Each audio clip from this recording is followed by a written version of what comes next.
자, 여러분 안녕하세요. 금일 한자 91번째 91번 컨텐츠입니다. 오늘 함께 살펴볼 한자는 바로 이것입니다. 이 글자 마치 열 십자가 3개 모인 것 같기도 하고요. 어떤 글자일까요? 바로 보시겠습니다. 이 글자는 일단 1급에 배정되어 있는 풀회자입니다. 그럼 풀이란 뜻이군요. 식물, 풀에 해당합니다. 그냥 이 모습을 보시면 어떻게 생겼느냐? 열 십자에다가 이거는 보통 밭들공이라고 해요. 밭들공이라고 하는 것은 손을 이렇게 두 손으로 이렇게 공손하게 받든다는 뜻이고 열십은 그냥 숫자이고요. 이렇게 생겼지만 그렇죠? 실제로는 이런 조합의 글씨가 아닙니다. 참고로 이 아래쪽에 있는 것은 이 밭들공자는 어떤 것과 좀 비슷하게 생겼느냐면 이 스물 입자 지난번에 설명드린 적이 있죠. 20을 나타내는 스물 입자와 비슷합니다. 옆 앞에 있는 이 숫자는 1급이란 뜻이고요. X라는 표시는 배정 한자에 속해 있지 않다는 뜻입니다. 02라고 되어 있는 것은 준특급이란 얘기입니다. 00 같은 경우는 그냥 특급이고요. 자, 어쨌든 이 부분은 열 십자가 2개 모인 스물 입자인데 이것만 보더라도 풀초랑 약간 비슷하게 생겼죠. 근데 조금 다릅니다. 풀초랑은 또. 그러니까 사실은 좀 혼동스러운 부분이 있어요. 그래서 이것은 어떻게 구성된 글자인가 살펴봤더니 이게 똑같은 게 3개 붙어서 만든 글자입니다. 실제로는 그러니까 이게 붙어 있는 것이 아니라 이렇게 되어야겠죠. 원래 이렇게 된 글자인데 그러면 이 글자는 도대체 무슨 글자이냐? 그러니까 오늘은 사실은 이 풀초와 관련된 글자를 좀 몇 개 살펴보려고 합니다. 지난번에 말씀드린 동체회의, 그 다음에 중첩자하고도 연관이 될 것 같습니다. 이 글자는 배정 한자에 배정되어 있지 않은 배정 외 한자이고 싹철 혹은 싹이 날 철자입니다. 물론 풀초도 됩니다. 물론 풀초는 이게 보통 2개 이렇게 연결돼야지 풀초이긴 합니다만 한 글자 자체가 원래 풀이란 뜻이죠. 근데 이게 하나가 있는지 2개가 있는지 지금처럼 3개가 있는지 나중에 말씀드리지만 4개가 결합되는지에 따라서 뜻이 아주 조금씩 달라지지만 다 풀이라는 근본적인 뜻에는 전혀 변함이 없습니다. 그게 바로 동체회의의 특징 중에 하나죠. 자, 그러면 풀회자는 어떻게 생긴 글자인지 어떻게 보면 너무나 명확합니다. 회의자긴 하지만 상형 회의자죠. 자, 1급에 배정된 풀회이고요. 이렇게 되어 있습니다. 갑골문은 없고 금문에 풀이 이렇게 자란 모양이 되어 있네요. 귀엽습니다. 그렇죠? 그러다가 풀이 좀 높게 자란 모양을 이렇게 소전에서는 전서에서는 설명한 모양이에요. 그러다가 다시 짧아지고 그렇죠? 그러다가 해서에서는 그냥 이렇게 쓰기로 한 모양이죠. 이렇게. 그래서 마치 밭들 공자처럼 생겼지만 사실은 이런 게 3개가 모여져 있다 이 정도 보시면 될 것 같습니다. 풀회자입니다. 동자를 보시겠습니다. 동자 보시면 아까 말씀대로 풀이 3개 모여 있는 이런 글자가 원형이었겠죠. 그리고 본자는 이렇게 되어 있습니다. 서로 붙으면 이게 밭들 공자처럼 보이기 때문에 이게 떨어져 있는 마치 열 십자가 3개인 것처럼 보이지만 굳이 말하자면 이거와 이렇게 되어 있다라고 보시면 될 것 같아요. 풀이 3개 모여 있는 동체회의죠. 참고로 이 글자도 재밌는데 이 글자는 아예 열 십자를 3개를 이렇게 붙여놨습니다. 이 글자는 제가 그때 봤을 때도 인간 세자에 동자로도 전 기억을 하고요. 또 30할 때 삽자 있었죠. 30삽자의 동자이기도 합니다. 그러니까 이 풀과 손과 그다음에 열십자 이 3개는 서로 너무 유사한 모양을 갖고 있기 때문에 서로 이렇게 좀 혼합해서 혼동해서 쓰이는 구분이 있는 것 같아요. 이걸 다 구분하려면 너무 머리가 아프겠죠. 그렇기 때문에 네, 이 한자를 쓰는 사람들도 이거를 그냥 혼용해서 썼다.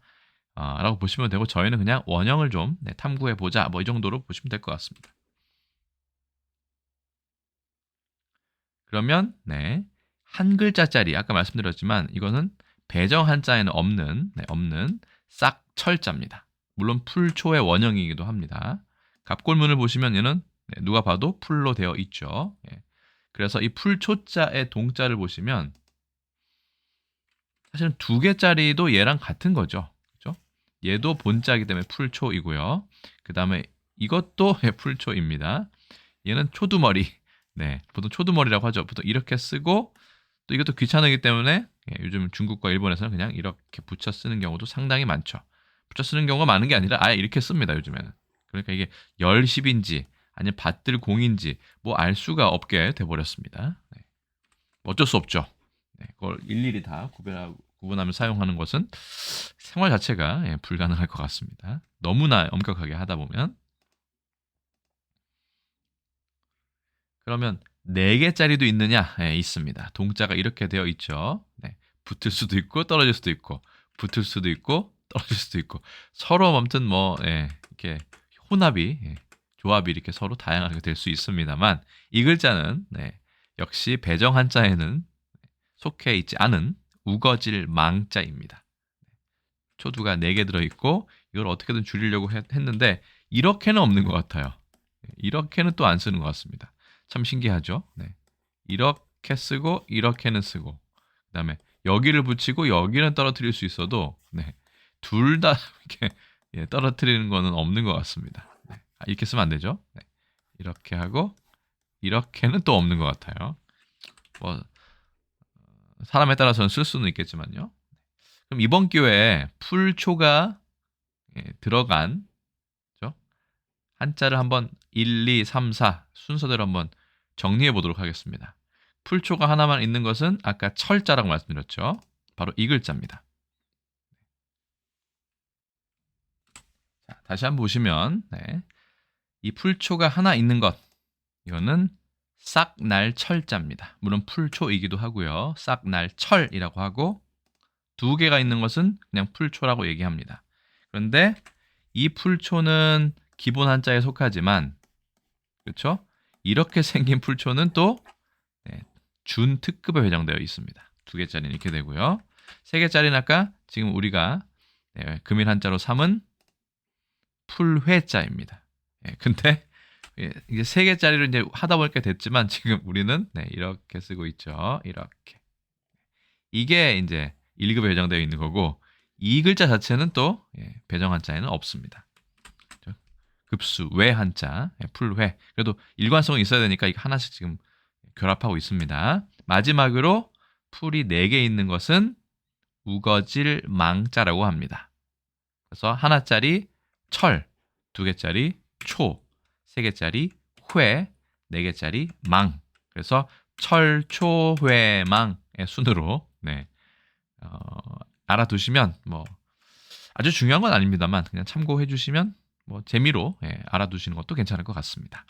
자, 철초회망. 자, 그러면 넘어가죠. 그러면 우리나라는 이건 풀회라고 얘기하는데 다른 나라에서는 어떻게 발음을 할까요? 어떻게 쓰고 알아보겠습니다. 자, 지금 오늘의 한자 금일 한자는 지금 풀회자이고요. 1급에 배정되어 있다 말씀을 드렸습니다. 자, 그러면 중국 살펴볼까요? 자, 중국 대륙에서는 이렇게 쓰고 똑같네요. 호이라고 발음합니다. 자, 번체자도 같습니다. 타이완 발음 기준으로는 호이라고 발음을 하고요. 일본에서는 어떻게 할까요? 일본도 역시 글자체가 똑같습니다. 그래서 도금은 키. 훈독은 쿠사. 풀초자죠. 그다음에 사가 이렇게 되어 있네요. 이거는 이제 무성하다 이런 뜻입니다. 풀이 많으니까 무성이 잘하다, 뭐 무성이 뭐 번창하다 이런 뜻도 있는 것 같아요. 풀 잘하는 게 그렇죠? 풀이 많으니까요. 자, 그러면 이 풀회자가 들어간 단어를 한번 살펴보겠습니다. 풀회자가 들어간 단어 회의, 그다음 회복, 이제 이게 사실은 가장 중요하죠. 화회. 그죠? 이게 가장 이제 메인 단어라고 보시면 되겠습니다. 가회, 방회, 그리고 화회, 공판장 뭐 이렇게 어떻게 보면 회자가 들어간 단어는 거의 평소에 쓰는 건 화회 정도밖에 없기 때문에 발음도 어렵네요. 화회 정도밖에 없기 때문에 네, 이것만 가져올까 하다가 너무 좀 서운한 것 같아서 5개를 좀 더 붙였습니다. 양해를 해주시기 바라고요. 풀회자입니다. 첫 번째 단어입니다. 회의입니다. 자, 풀로 만든 옷이다. 오랑캐의 옷을 이른다고 합니다. 오랑캐를 낮잡아서 얘기하는 거죠. 예전에 그렇게 충분히 사고했을 만한 그럴 법합니다. 자, 두 번째 글자. 중요하지 않은 건 바로바로 넘어갑니다. 회복 역시 회의나 마찬가지죠. 의복. 풀로 만든 옷, 오랑캐의 옷을 이른다. 자, 다음 글자는요. 주된 단어죠. 자, 화회입니다. 꽃이 피는 풀과 나무 또는 꽃이 없더라도 관상용이 되는 모든 식물을 통틀어 이르는 말이다. 혹은 미술에서는 화초를 주제로 하여 그린 글입니다. 그래서 화회라는 표현은 거의 회자를 쓰는 거의 유일한 우리 국어 단어가 아닐까 싶습니다. 잘 쓰지 않죠. 회자. 그 다음에는 가회가 있습니다.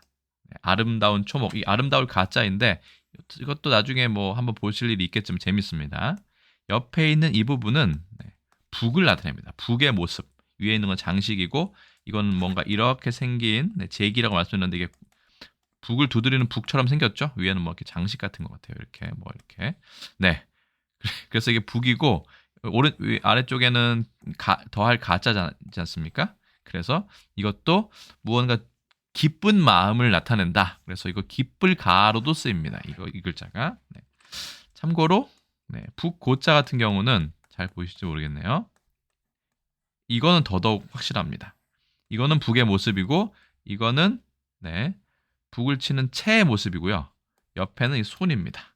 또 우자니까. 그래서 손으로 북채를 가지고 북을 두드리는 모습이 바로 북고자입니다. 나중에 또 기회가 되면 북고자도 한번 따로 설명을 드려보도록 하겠습니다. 그래서 가회는 아름다운 초목. 지금 다른 화회 외에는 중요한 글자가 없어서 제가 좀 설명을 좀 붙이고 있습니다. 그 다음 글자는 방회입니다. 이거 향기로울 방자죠. 네, 그래서 방초, 향초의 뜻인데 향기로운 풀이다 이렇게 되어 있습니다. 물론 방초도 되고 향초도 되기 때문에 이 꼭 회가 들어가야 되는 건 아니지만 회는 좀 더 풀이 모여 있는 것이다. 네, 이것도 재밌어요. 이 풀이 위에 있고 이 방자는 방향을 나타내는 것이기 때문에 뭐 농기구의 뜻이지만 원래는 널리 퍼진다. 예, 그렇죠? 이 꽃의 향기가 널리 퍼진다 해서 향기로울 방자입니다. 향기 방자. 자, 우리 보통 이거 방명록 할 때도 이거 쓰는데 방명록. 네, 그렇죠? 향기로운 이름이니까 손님 와주신 내빈 그렇죠? 와주신 그 귀한 분을 높여서 이른 말이 바로 방명록입니다. 방명. 그냥 성명록이 아니라 방명. 높이는 거죠. 그 향기 나는 꽃과 같은 당신의 이름을 여기에 적어 주십시오. 이런 뜻입니다. 자. 그리고 화회 공판장. 공판장이라는 것은 공동 판매장을 줄여 이르는 말입니다. 화회를 여러 사람이 다 같이 모여가지고 한 곳에서 파는 것을 공판장이라고 하죠. 제가 화회라는 말을 사실은 들으면 이 공판장이 떠오르고 꽃시장이 떠오릅니다. 그래서 제가 기억하는 가장 규모가 큰 여러 가지 뭐 전국에 있지만 시장은 바로 양재 꽃시장인데 이것을 꽃시장이라는 말 참 좋은 것 같아요. 그런데 이거를 완벽하게 한자로 좀 바꾸면 정식 명칭은 화회 공판장이죠. 서울특별시 서초구 양재동인데 재밌는 거는 이 서초 할 때 서자가 상서 서자 얼마 전에 했었죠. 초자가 있는 게 좀 재밌습니다. 그렇죠? 상서로운 풀 구 이름이 그렇고요. 양재동의 양은 어질 양자에다가 인재할 때 제자죠. 그렇죠? 여진 인재가 많았던 동네인가 봐요. 저도 이 지명의 근원은 따져보지 않았습니다만 그래서 서초구에 꽃시장이 있는 것이 뭔가 저는 재미있는 것 같아서 가져왔습니다. 서초할 때 이거 끝 단자, 단정할 단자가 아닌 것임에 주의하셔야 되죠. 옆에 옥자가 있으면 이거는 상서롭다 이런 뜻입니다. 서초구 양재동까지 한번 알아보았습니다. 풀회와 관련된 직접적인 연관된 포함된 단어가 많지 않기 때문에 화회장, 화회 공판장까지 이렇게 알아보았습니다. 그래서 금일 한자 91번째, 91번째 시간에는 그렇죠? 1급에 배정되어 있는 풀회자에 대해서 알아보았습니다.